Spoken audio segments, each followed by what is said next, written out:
What do you expect to see out of these two dynamite quarterbacks? But also, what can we expect to see on the defensive side of the ball?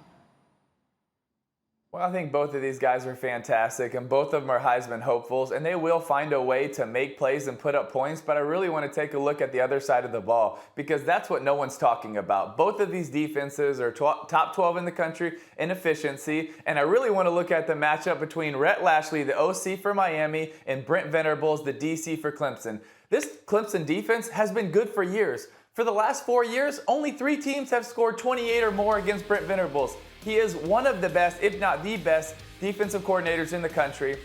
I played against him in the national championship. His game plan was unbelievable. We had to totally regroup in the second half. He is a fantastic coach, and he always shows up in the big game. And these two have matched up in the past. In the first game in 2016 when Auburn faced Clemson and Brent Venables got the better of him then, will he get the better of him tomorrow night? That will be the key in this game. This will come down to game plan because both of them have great players that play great in big situations, but who's going to set their team up to succeed? Offense versus defense. This is what's going to be exciting.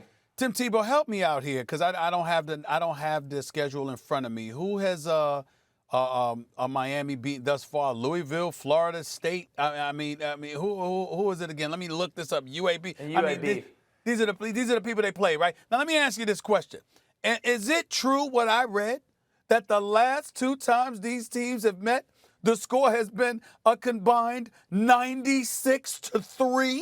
Is that true?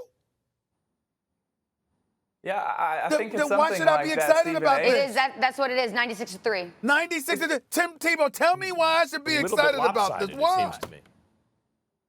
Stephen A., because people change. Coaches change. Hey, guess what? They got a new quarterback. It's not the old system. It's a new system. It's a new defense. It's an excited Miami. They're playing with passion and enthusiasm. Listen, they've always had speed. They've always had athleticism. Now they're playing together. Now they're playing with chemistry. Now they believe they can win because they got a quarterback that's leading them.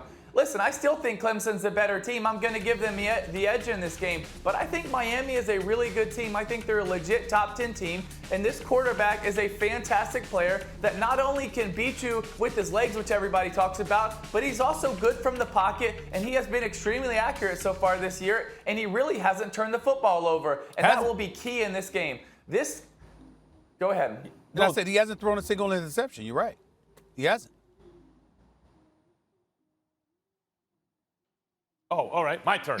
Your turn. Tim, like Trevor Lawrence, when he was 19 or something, had this incredible national championship game. He had that same kind of stuff that Deshaun Watson seemed to have before him, but on top of that was surgical and just dissected Alabama. That doesn't happen. And then going into last year's big game, I thought, okay, Clemson has the edge when it comes down to it. As great a year as Joe Burrow had in this quarterback matchup, boy, I was wrong. And Burrow's a more mature, more advanced player. I get that.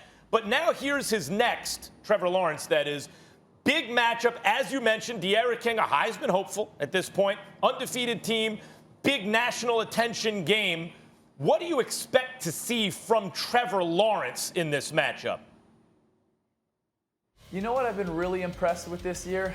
This is something that is really hard. When you're at the top of the mountain, it is hard to block out the noise. It is hard to handle the pressure. It is hard not to press, right? Because everyone's comparing you against Deshaun Watson and against what you've done the last couple of years. And they're saying, dude, you need to win the Heisman and you need to blow people away. And it's so hard when that happens not to press. And what I've been so impressed is I haven't seen that from Trevor Lawrence. He has been taking what the defense gives him. He's been poised. He hasn't been forcing anything. Hey, if they need to check it down and didn't get a first down, but to set up good field position, he did it. Then he came back. I mean, he's done it with his legs. He's done it with his arm. He's done it with his mind. And I've really seen a calm, cool, collected, not someone that says, I got to go score 70 touchdowns and win the Heisman because that's what everybody expects. No, he's someone right now that's saying, you know what? I'm going to go through my reads. And that's going to be good enough because I'm going to trust my teammates. They're going to do their job. I'm going to do mine. That's what's been impressive for me so far. All right, well, another game we want to talk about, Alabama. Nick Saban, they're going to visit Ole Miss, who, of course, is coached by former assistant coach of Alabama, Lane Kiffin. We can call it a record that's against Kiffin at this point. Maybe it's more of a curse. There's an 0-20 record that head coaches who have worked under Saban have against them. What does Kiffin need to do to break this curse? Well, I guess you could say that about every assistant coach that goes somewhere else. They all have a curse in. I guess that's what Saban does to people. But if you look at this Ole Miss team, they're kind of scary, guys. They really are. In 2 games, they have 9 plays of 30 or more yards. That's the top in the country at that rate. This team is for real. Matt Corral is a really good to exceptional quarterback that is really athletic and is really accurate down the field.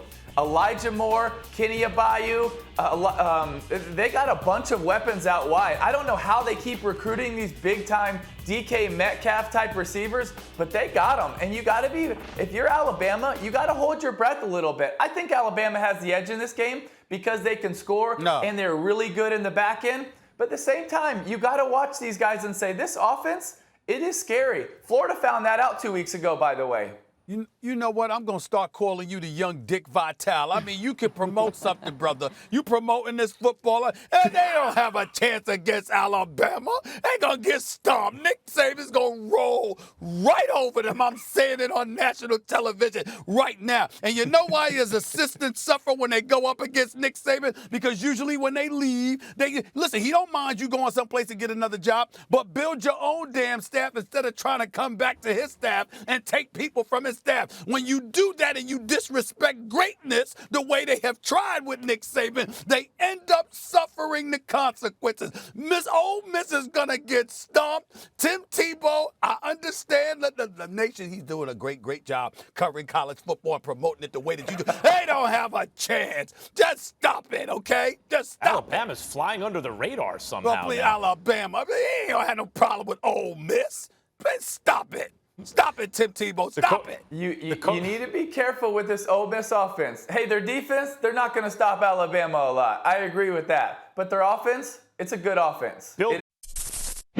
Thanks for watching ESPN on YouTube. For live streaming sports and premium content, subscribe to ESPN+.